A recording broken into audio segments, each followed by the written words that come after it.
E se os incas tivessem vencido? E se, em vez de serem conquistados pelos europeus, eles tivessem marchado triunfantes sobre os mares, levando consigo não cruzes, mas o sol de Inti? Imagine um Brasil, onde as florestas tremem ao som dos tambores andinos, onde as montanhas da serra ecoam cânticos em quechua e onde o ouro, antes saqueado, agora é símbolo de justiça divina. Mas para chegar até esse mundo, primeiro precisamos lembrar como o nosso realmente foi. E se a história que conhecemos fosse apenas o eco de uma derrota que não deveria ter acontecido?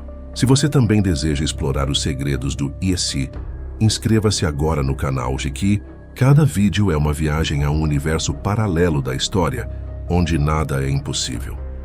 Na história real, o Império Inca, vasto, ordenado e espiritual, caiu em poucos anos diante de um punhado de homens vindos do outro lado do oceano. Francisco Pizarro, com menos de 200 soldados, derrubou um império de milhões. A pólvora, os cavalos e as doenças fizeram o que nem as lanças, nem os deuses puderam impedir. Mas e se algo tivesse sido diferente? E se, em vez de se curvar diante da destruição, o império tivesse aprendido, rápido demais, as armas do inimigo?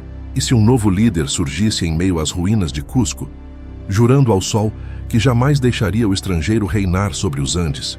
Seu nome é Amaru Tupac, um jovem general que viu o irmão ser queimado vivo por Pizarro. Dizem que naquela noite ele ergueu os olhos ao céu e fez um voto diante do próprio Inti. Se os deuses dos brancos vieram do leste, então é para o leste que levaremos o fogo do sol. E o impossível começou a acontecer. Tribos antes rivais, quechuas, aimarás e até mesmo povos da selva, uniram-se sob uma bandeira feita de ouro e sangue. O império renasceu, não como antes, mas mais furioso, mais sábio, mais perigoso. Armas capturadas dos espanhóis foram estudadas. Ferreiros incaicos começaram a forjar suas próprias espadas de metal, misturadas com prata cerimonial. Os sacerdotes antissubmissos declararam uma nova profecia. O sol nascerá sobre os mares e cobrirá o mundo inteiro. Eles partiram do Pacífico rumo ao leste, rumo a terras ainda desconhecidas, onde o verde era infinito e os rios pareciam espelhos dos deuses. Mas não iam para fugir. Iam para conquistar. Ao invés de serem tragados pela história, os incas decidiram escrevê-la de novo. E no horizonte distante, entre as ondas, eles enxergaram algo que mudaria para sempre o destino das Américas, as costas do Brasil. Enquanto os portugueses lutavam para consolidar suas colônias, uma nova sombra se aproximava, vinda do outro lado do continente, uma sombra dourada. Quando os europeus olharam para o oeste, viram um continente a ser conquistado. Mas agora, eram os filhos do sol que olhavam para o leste. E se o primeiro grande império americano tivesse chegado ao Atlântico antes dos navios de Portugal? E se ao invés da cruz, fosse o disco dourado de Inti que se erguesse sobre as praias do Brasil? As ondas quebravam suaves nas costas da Bahia quando o impossível aconteceu. A bandeira inca tremulou no litoral atlântico. E naquele instante, o curso da história começou a queimar em outra direção. Na linha do tempo real, o Brasil nasceu de encontros desiguais. O ferro europeu contra a madeira indígena, a fé imposta contra os mitos da floresta. Mas neste universo alternativo, os invasores não vinham da Europa. Vinham das alturas. Os exércitos de Amaru Tupac avançaram pela selva amazônica, guiados por antigos caminhos comerciais e pelos povos que já conheciam o interior do continente. O que era mata fechada para os portugueses, era estrada viva para os filhos do sol. Os incas encontraram os tupinambás, os maracás e os guaranis, povos diferentes, mas com uma semelhança essencial. Todos tinham deuses que dançavam no céu, e essa semelhança foi a ponte. Enquanto os portugueses ainda lutavam por território, os incas ofereceram algo mais poderoso que pólvora: aliança. Nós não viemos trazer a morte, dizia Amaru Tupac aos líderes tupis. Viemos trazer o sol, mas toda luz traz sombra. Nem todos aceitavam o novo império com reverência. Os pajés das tribos costeiras olhavam com desconfiança para aqueles estrangeiros, de língua estranha e olhos endurecidos. Eles viam no ouro dos incas não a luz dos deuses, mas o reflexo da ganância. Mesmo assim, A força cultural e tecnológica dos Andes começou a transformar o litoral. Fortificações de pedra surgiram onde antes havia palhoças. Sistemas de irrigação começaram a cortar o solo da baía. E o português, sem perceber, viu sua colônia se encolher diante de uma civilização indígena mais poderosa do que qualquer império europeu havia imaginado. Lisboa reagiu. Navios foram enviados, carregados de mosquetes e medo. Mas quando chegaram, não encontraram selvagens. Encontraram exércitos organizados, com formações inspiradas nas legiões do Império de Cusco, adaptadas à selva e ao litoral tropical. E então o Atlântico viu o impossível, a batalha entre o Sol e a Cruz. No meio do caos, algo inesperado ocorreu. Os Incas, ao absorver as culturas costeiras, começaram a mudar também. A língua quechua se misturava ao tupi.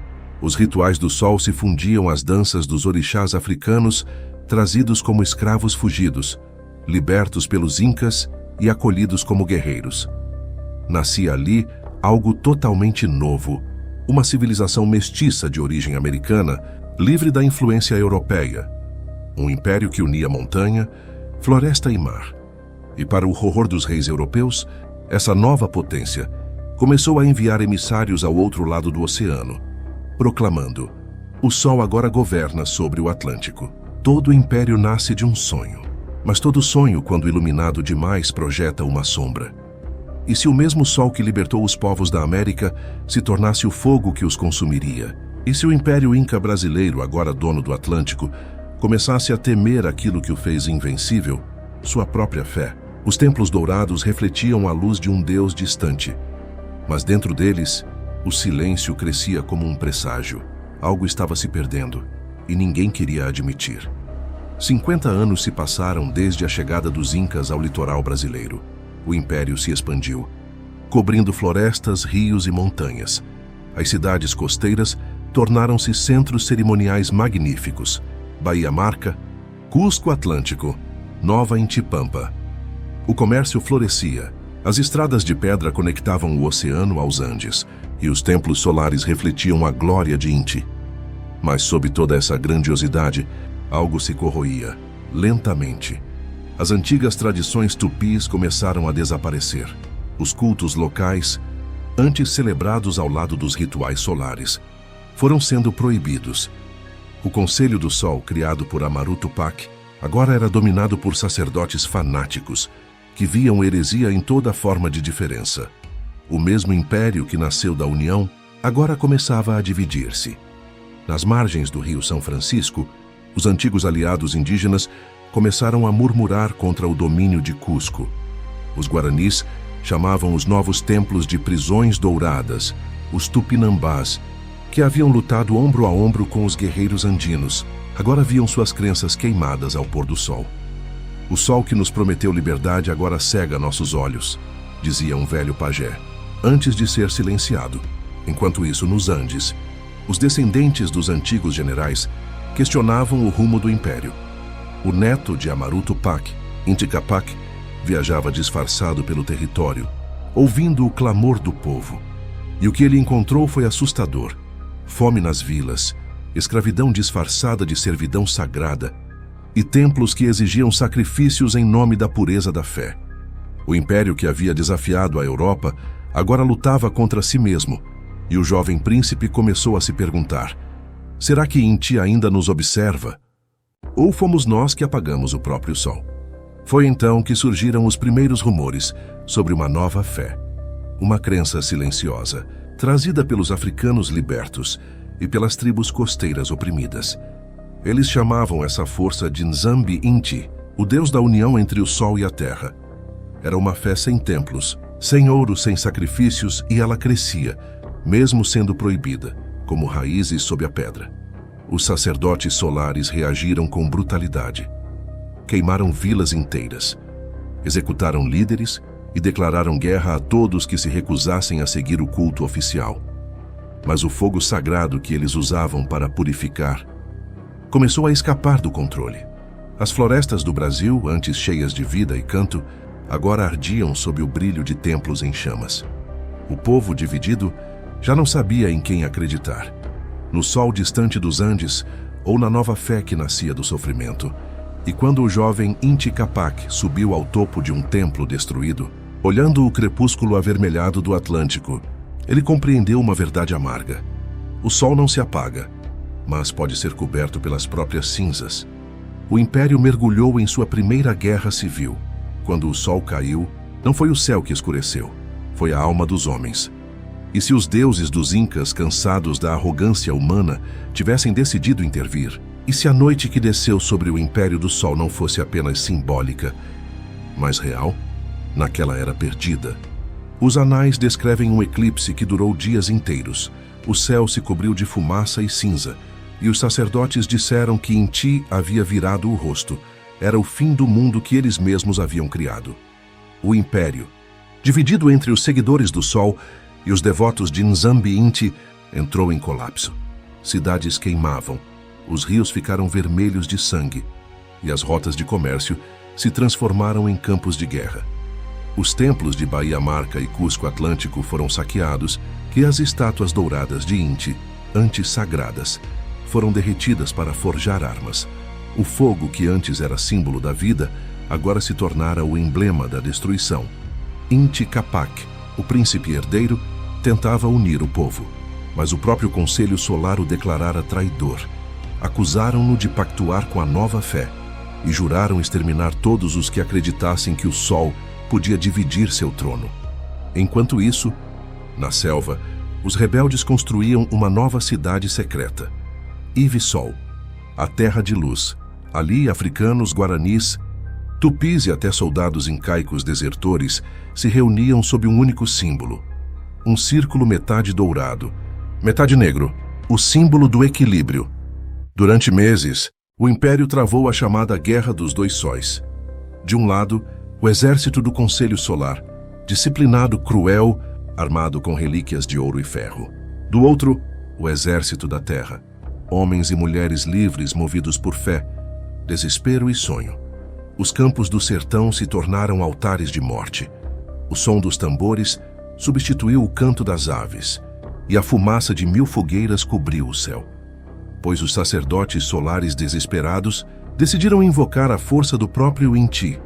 Realizaram o ritual do Sol Total, um sacrifício colossal que exigia milhares de vidas, acreditando que, se a escuridão tomava o mundo, era preciso reacender o sol com sangue.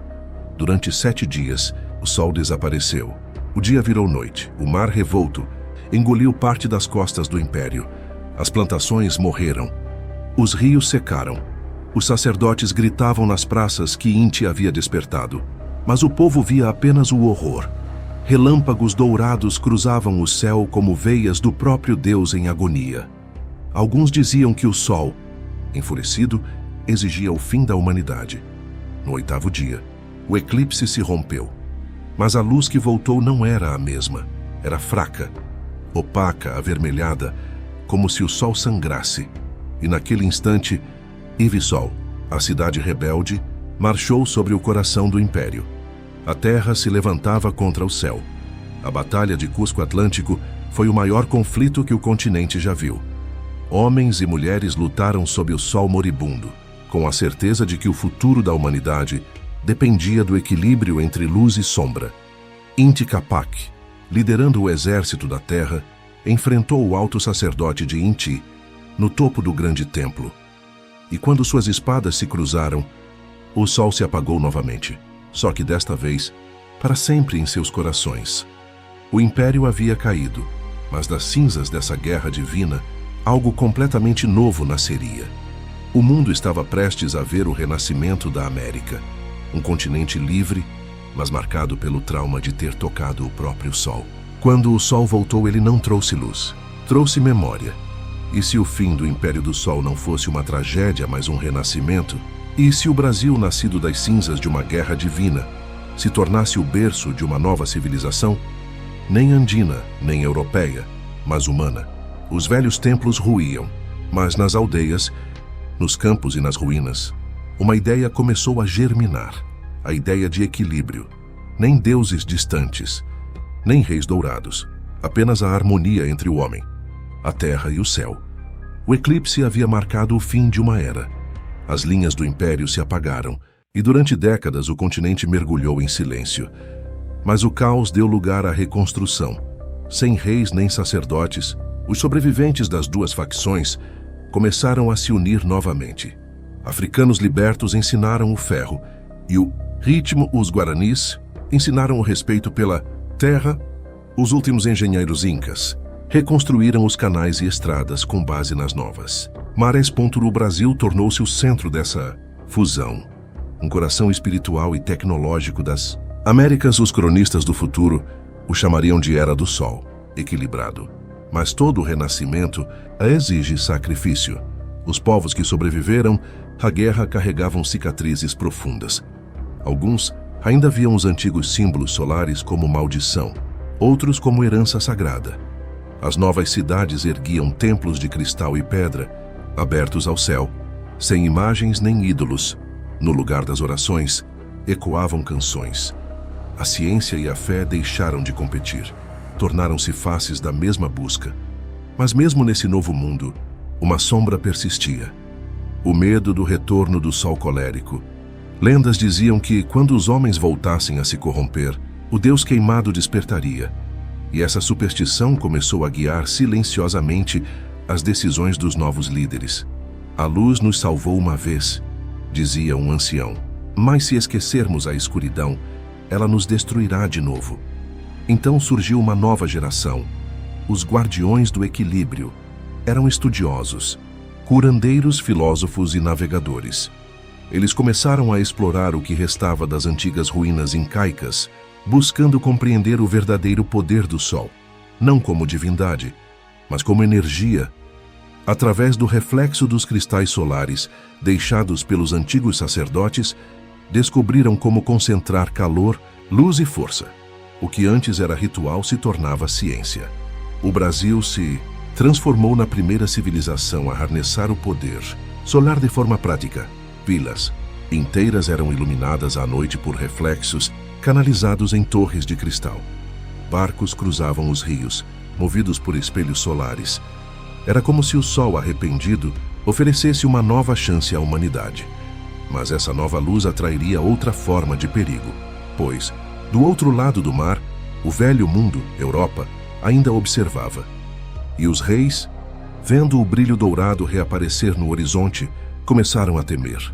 O sol voltou a nascer, mas desta vez o mundo inteiro o observava com medo. E se o destino da humanidade dependesse de um único amanhecer? E se após séculos de guerras, quedas e renascimentos, o homem finalmente tivesse a chance de provar que podia viver na luz, sem ser consumido por ela? O Brasil solar brilhava no coração do continente, mas nas sombras do oceano, o velho mundo preparava sua última tentativa de reconquista. Era o retorno da Europa, e com ela, o fantasma da cruz e da coroa. 3 séculos haviam se passado desde a Guerra dos Dois Sóis. O novo Império Brasileiro florescia, unindo ciência, espiritualidade e respeito pela natureza. Mas do outro lado do Atlântico, reinos empobrecidos e corroídos pela fome olhavam para o brilho das Américas com inveja. Portugal, Espanha e o que restava da França uniram suas forças numa última aliança, a Cruz do Norte, e enviaram uma armada colossal em direção às costas tropicais. Mas o que encontrariam não era mais um povo indefeso. Era uma civilização que aprendera com o próprio passado. Quando as embarcações europeias surgiram no horizonte, o povo do sol não correu para as armas, correu para os espelhos. As torres de cristal concentraram a luz do amanhecer. E quando o primeiro canhão europeu disparou, o reflexo solar transformou o céu em fogo. Foi o confronto entre a luz natural e a escuridão da ambição. Homens que vinham em nome de Deus enfrentavam um povo que aprendeu a ser o próprio templo. A guerra não foi travada apenas com ferro, foi travada com ideias. Enquanto o oceano ardia em reflexos dourados, o jovem guardião Cael Intipac, descendente de Inti Capac, caminhou até o campo inimigo. Desarmado, e diante dos generais europeus atônitos, ele disse: "Vocês vieram trazer fé, mas nós já a temos. Vieram buscar ouro, mas o ouro agora é luz. Vieram conquistar, mas o sol não tem dono." O silêncio que se seguiu foi mais poderoso que qualquer exército. Quando o amanhecer seguinte chegou, Os europeus baixaram as armas, não porque foram derrotados, mas porque viram o reflexo do próprio rosto nos espelhos solares. Viraram-se para o mar, envergonhados, e compreenderam o que os incas haviam entendido séculos antes. Nenhum império dura mais que a própria sombra. O mundo mudou, os mares deixaram de ser fronteiras, as nações começaram a trocar conhecimento. Não ouro. E o sol, aquele deus distante que um dia exigiu sangue, agora era apenas um símbolo da vida, uma lembrança de que a luz só tem sentido quando nasce também dentro de nós. O Brasil tornou-se o centro de uma nova humanidade. Não havia tronos, nem coroas, apenas conselhos do amanhecer, onde ciência e filosofia caminhavam lado a lado. As cidades flutuavam sobre os rios, movidas pela energia solar. As florestas eram santuários vivos, e os antigos templos de pedra serviam agora como observatórios astronômicos. O império dos homens havia acabado, mas em seu lugar nascia o império da luz, não feito de poder, mas de consciência.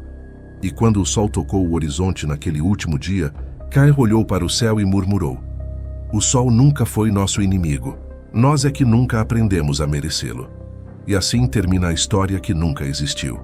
Mas talvez, de alguma forma, ainda exista dentro de nós. Um mundo onde o conquistado se torna conquistador, onde o fogo destrói, mas também purifica. E onde o homem finalmente aprende que toda luz precisa de sombra para existir. Se essa história te fez imaginar um novo mundo, inscreva-se agora e desperte com a gente em cada novo ICE. Aqui, toda semana, abrimos as portas de universos que poderiam ter sido, e talvez ainda possam ser, porque no fim o maior poder da história é reescrevê-la.